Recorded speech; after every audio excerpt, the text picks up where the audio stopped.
கூட்டணி குறித்தும் முதலமைச்சர் வேட்பாளர் குறித்தும் ஒன்றிய உள்துறை அமைச்சர் அமித்ஷா கூறிய பிறகு தமிழ்நாடு பாஜகவினர் பேசுவது சரியல்ல என அதிமுக பொதுச் செயலாளர் எடப்பாடி பழனிசாமி தெரிவித்துள்ளார்.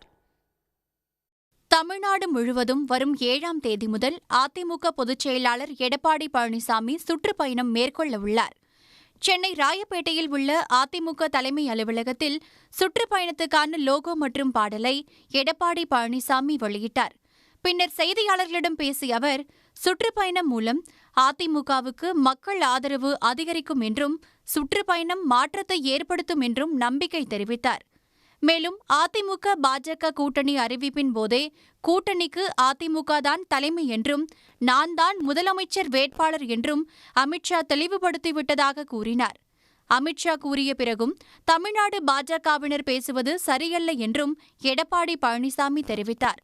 நீங்கள் மட்டும் இல்லை, இந்தியாவில் இருக்கிற அத்தனை ஊடகங்களும் ஐடிசி கிராண்ட் ஹோட்டலில் அங்கே கூட்டணி குறித்து தெளிவாக மத்திய உள்துறை அமைச்சர் அமித்ஷா அவர்கள் தெரிவித்தார்.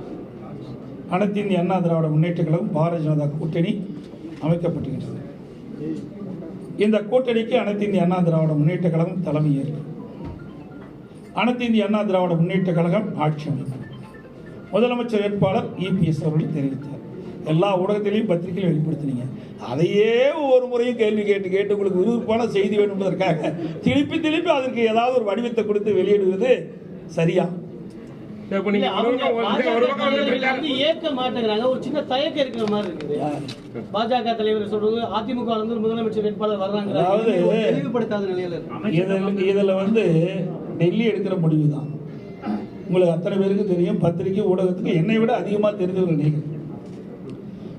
மாண்புமிகு மத்திய உள்துறை அமைச்சர் அவர்கள் கூறிய பிறகு அதற்கு அடுத்தாற்போல் யார் பேசினாலும் அது சரியல்ல என்பதுதான் என்னுடைய கருத்து.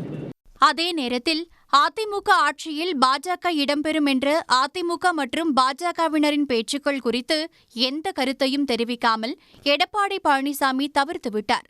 234 சட்டமன்ற தொகுதிகளுக்கும் சுற்றுப்பயணம் மேற்கொள்ள உள்ளதாகவும் சுற்றுப்பயணத்தில் பங்கேற்க கூட்டணி கட்சிகளுக்கு அழைப்பு விடுக்கப்பட்டுள்ளதாகவும் எடப்பாடி பழனிசாமி தெரிவித்தார். உடனுக்குடன் செய்திகளை தெரிந்து கொள்ள சன் நியூஸ் பெல் ஐகானை கிளிக் பண்ணுங்க.